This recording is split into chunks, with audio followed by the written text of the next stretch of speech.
Good morning, good morning. Greetings from the front porch. Um, Having some nice yogurt today. Looks delish.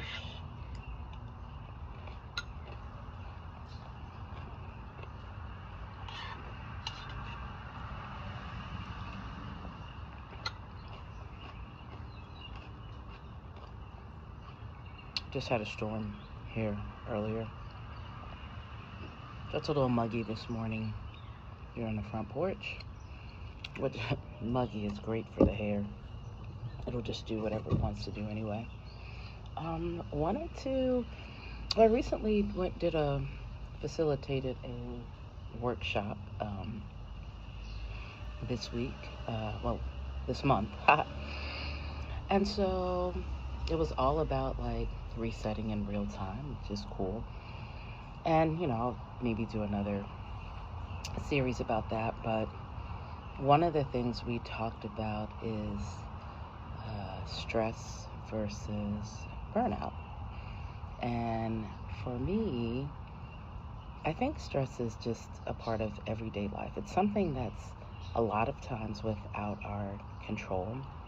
It's a physiological, just even reactions to circumstances around us. We hear something crazy on the news, which we always hearing something crazy on the news, and our body has a response to that. You stub your toe, that could be stressful. You're running late, your kids won't put on their shoes to get ready for school, you get all the way to work and forget your power cord. Like all these little everyday life stressors, but they can be managed and you can reset. However, when it comes to burnout, it's like the reset button isn't there, and we allow things to go on and on and on until we kind of hit this brick wall.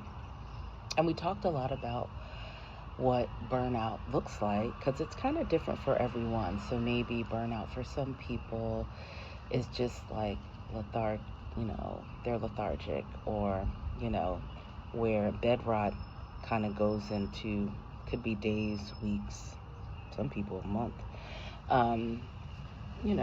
There are other aspects where we become disengaged. Some people said they become either hypercritical or very cynical. And I think one of the ways in which we can begin to work through this stress and burnout is acknowledging our triggers and the signs, and knowing when these things are happening. When we know something is not just like the sort of everyday ordinary stress, and when it's sort of shifting into what we call a burnout mode, and then how we can address that. I'm big on journaling, and so even when I talk about journaling, I'm not like, oh my gosh, I gotta open up Dear Diary, and that is a way. Sometimes it's just processing our thoughts, sometimes it's using our voice notes, sometimes it's just even coming here and talking to y'all. But I do think that when we think about the strategies and tools that we need, we can't address something if we don't acknowledge that it exists. So I would really love for people, just for a moment today, to just think about, what are your stressors? What are some of the strategies that you use when you feel yourself in a stressful moment? But when the stress lingers longer, and it kind of goes into the burnout zone where it's very difficult for you to even function or process in life, what do you need in that moment? And sometimes planning ahead of time can be useful or helpful. It's kind of like, people who are all about like, oh, I'm meal prep and I'm getting fit. I'm about to go to the gym, got my gym clothes on, go Ravens.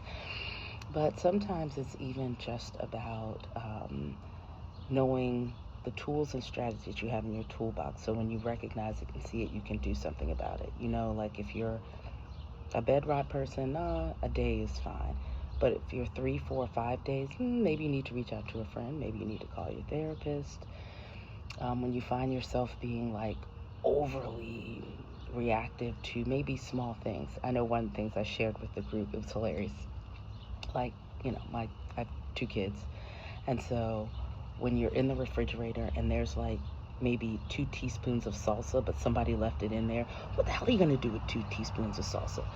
But me, like, my head rocketing right off and just going crazy over this and screaming, even when I know that there are 4 more jars of salsa in the pantry. But that's like a trigger for me, that when I see myself extremely overreacting to something that's not even like that serious, I know that, okay, there's something that we need to do.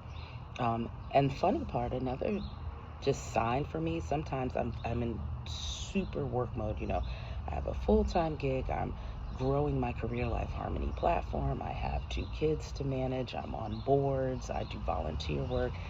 So there's all the things in the stuff, trying to maintain a little piece of relationship, all the things in the stuff.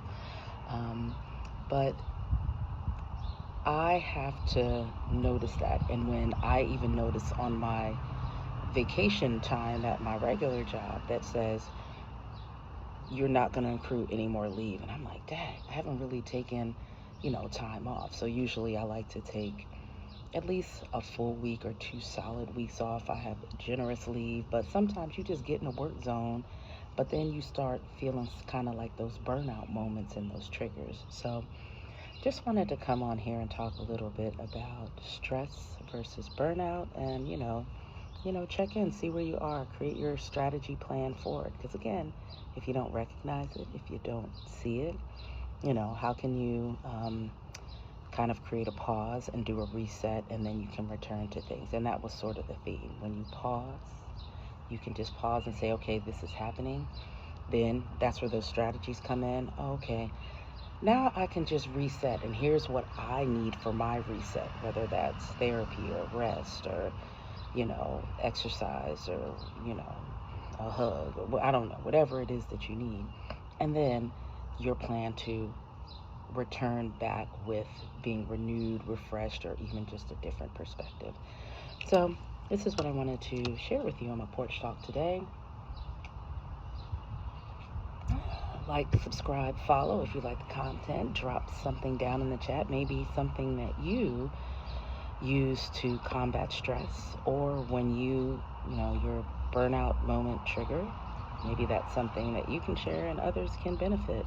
I hope this was a little bit of love, hope, light, and faith today.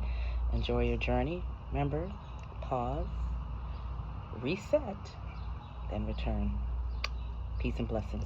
Love y'all.